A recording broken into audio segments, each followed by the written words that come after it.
ayah, Anak, ayah. Oh yang mana ayah nih? sama ayah dan juga anak dua-duanya ya. Ayah dan anak. Dulu ayah jadi anak, Heeh. sekarang jadi ayah. Betul. Oke, Aku sekarang anak dan OTW menjadi ayah, sooner or Oke. later gitu. Sip. Nah, ngomongin tentang ayah dan anak, selamat datang teman-teman di podcast kita. Semoga kamu dalam keadaan yang sehat walafiat ya.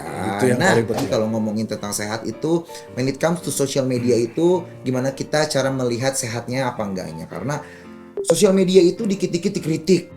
Kritiknya ini bisa membangun atau enggak bikin stres gitu kan. Yup.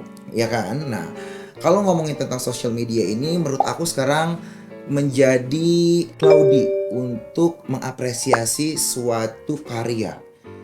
Ada juga sesuatu yang viral malah diapresiasi. Padahal viralnya juga nggak jelas menurut aku. Tapi ada juga nih teman-teman yang membuat suatu gebrakan yang bagus, positif, membuat suatu sesuatu yang keren, tapi tidak diapresiasi sebegitu besarnya menurut aku. Jadi ya sekarang tuh nggak tahu nih menurutku gimana cara untuk mengapresiasi. Kayak ada salah satu contohnya yang sekarang lagi hangat diperbincangkan, seragam lah, dikritik lah, itulah gitu ya. All of the things yang ada gitu. Gimana sih sekarang cara menghadapinya, mengapresiasi itu kan? Oke. Kan selalu kita mulai dari dua sisi kan. Dua Selalu sisi. ya. Ya. Gimana ayah bisa bilang itu jelek kalau nggak ada yang bagus? Ya. Jadi sepasang itu menjadi hal yang sangat penting. Dalam kehidupan tuh sepasang selalu ada. Ya. Selalu ada pasangannya. Tanpa ada pasangannya, kita nggak akan tahu. Misalkan ayah bilang, oh ini keren banget. Keren terhadap dirinya.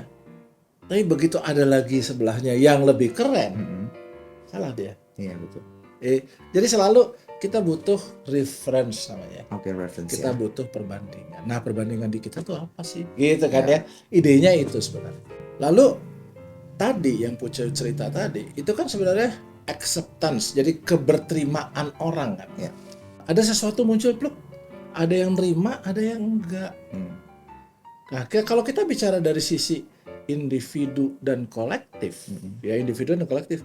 Individu kan setiap orang pasti beda-beda, Sugi beda, ya, Puce beda. Ini pasti beda-beda, nggak mungkin.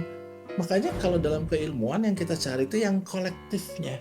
Sih, jadi kalau misalkan ya obrolan-obrolan santai warung namanya, ini warung kopi, ini namanya keilmuan beda dong. Kalau di sini mau ngomong apa aja boleh, tapi di sini ini dibuktikan secara kolektif. Apakah kolektif bisa salah? Bisa. Ada juga sebuah putusan kolektif berjamaah gitu kan. Kita kan dalam tanda kutip barengan banyak kan salah. Bisa juga kan. Makanya tetap harus ada standar walaupun individual atau kolektif. Bahasa Jawa, bahasa Sundanya kerennya tuh. Yang satu tuh eksistensi, yang satu esensi. Yang kita cari bukan eksistensinya, tapi esensi. Oke ya? Beda kan? Ya. Esensi, eksistensi itu beda-beda banget. Sekarang cerita Gi. Daging banget guys, gue sampai bengong tadi. Kolektif, cakep banget ya. Gue ngomongnya udah kayak, muter aja nih kayak. Oke. Kita Dikomplitin. Ceritanya gini, ada sebuah tempat kita menghadap Tuhan. Ya, terserah lah apapun namanya boleh ya. Orang yang masuk itu karena dia bersih di dalamnya, jadi buka sepatu, nggak boleh pakai sepatu lah. Ya. Oke ya, kita masuk nggak boleh pakai sepatu, kan suci tuh. Nih ada satu yang wah dia hebat banget tentang agamanya, bla bla bla gitu. Dia masuk, sepatunya di luar, dia bungkus pakai plastik, dia bawa. Sementara yang satu ditaruh aja di luar, ya.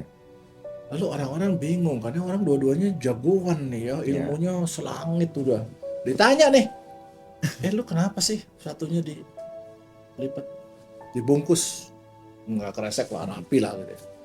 Gini, saya tuh berniat baik supaya orang yang kalau lewat terus gue nggak punya sepatu, gue mau ngambil, atau sendal gue nggak punya, gue mau ngambil. Kalau gue bawa kan dia nggak bisa berbuat yang macam-macam. Wah keren, lu berpikirnya jauh buat sesama manusia. Terus yang satunya ditanya, kenapa? Justru saya berpikir dengan saya taruh di luar, kalau ada orang lewat dia ngerasa ini perbuatan nggak baik, jadi gue nggak boleh ngambil. gua nggak boleh pakai seenaknya, nggak boleh minjem dalam tanda kutip. Madok, tuh boleh madok gitunya. Wih, keren. Wih, ini keren dua-duanya nih. Padahal dua pandangan yang berbeda tuh ya. Beda banget. Dua sisi ya gitu sebenarnya. Beda banget. Terus yang di dalam, yang jagonya nih, bosnya. Kalian nih ya. Ya, ada kalian. Apakah kalian nggak sadar? Ada orang yang nggak punya sepatu, nggak punya sendal, tapi dia masuk duduknya di depan dan dia berdoa untuk kita semua.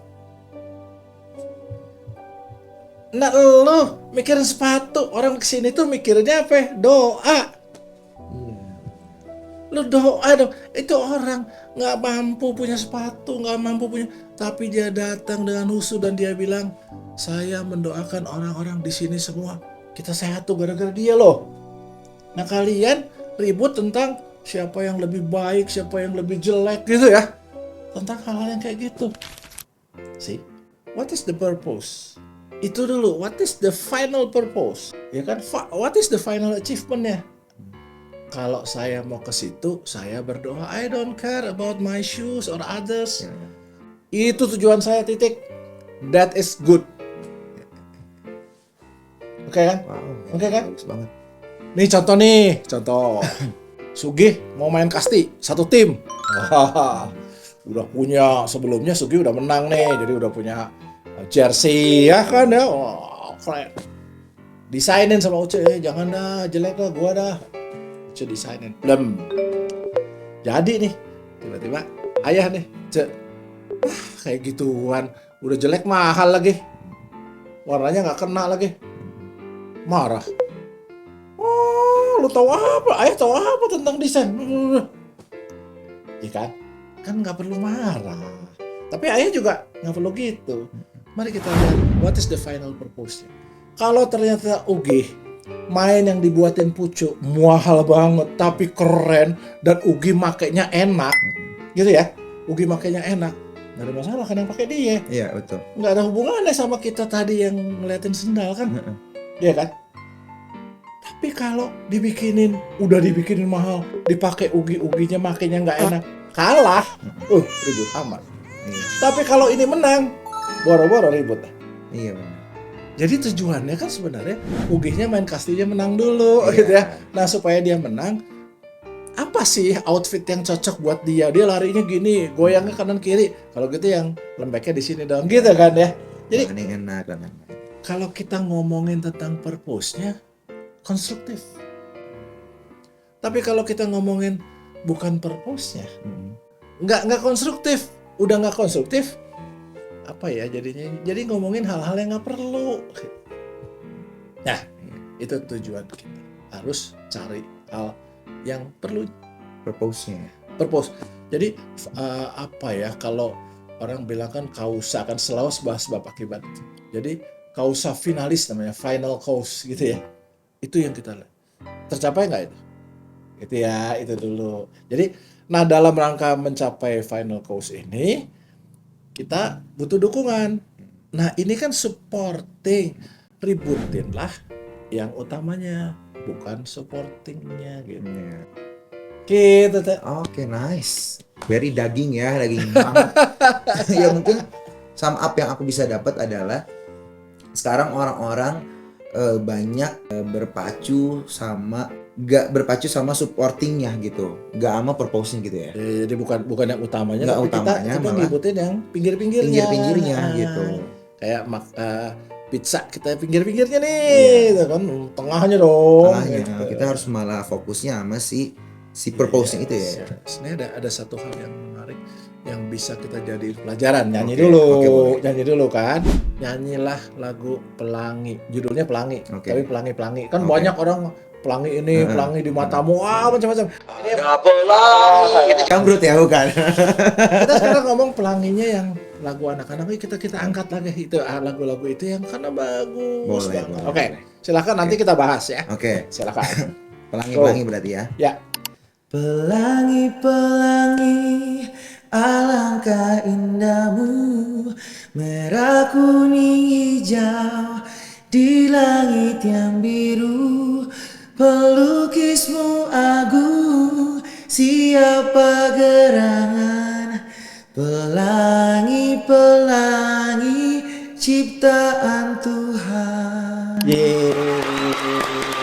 Keren ya. Nah, keren kan? Katanya Mahmud bikin lagu Pelangi. Dia lagi nganterin anaknya sekolah, terus tiba-tiba ada pelangi. Dia bikin lagu. Keren. Nah, Ugi lihat pelangi, Ute lihat pelangi, siapa lagi lihat pelangi? Sama benda ini. Ya kan? Ya. Siapa yang bisa bilang pelangi jelek? Gak ada kan? Nggak ada. Semua kita apresiasinya sama. Kita balik sama apresiasi. Ya. Semua bilang apresiasinya keren. Ya. Ada cerita juga nih. Seorang arsitek top datang ke Indonesia lalu ditanya, tek. Menurut lu siapa arsitek paling hebat? Petani. Loh kenapa? Kok petani? Dari 10 orang yang lihat sawah, semua bilang bagus. Oh iya. Iya kan? Iya. Pelangi semua bilang bagus. Kenapa? Why? Karena segala sesuatu yang mendekati dengan alam yang kita bisa lihat sama semua, karena alam itu seimbang, itu makin bagus. Reference, segala sesuatu yang mendekati alam dan mendekati manusia itu yang bagus. Makanya AI niru manusia. So keindahan itu bukan yang kita bikin, tapi referensinya alam dan manusia. Kita contoh apa yang paling penting ya, esensinya dari dua-duanya ada 3S. Seimbang, harus sepasang, dan selaras. Nah, contoh. Puce nyanyi. Coba Puce nyanyi, tujuannya apa? Standarnya dulu. Standarnya apa? Jangan fals. Itu dulu. Kenapa? Sakit, irritating kuping gue. Betul. Begitu Puce udah nggak fals, silahkan mau nambah A, nambah B, nambah cengkok, nambah apa, itu masuk. Tapi standar itu penting dulu. Nah, alam tuh punya standar itu dulu. Kita jangan ngeribut yang di luar standar. Itu dulu penuhin. Arsitektur, kalau fungsinya nggak kepenuhin, lu mau dari emas kayak dari mutiara kayak dari apa, nggak ada gunanya.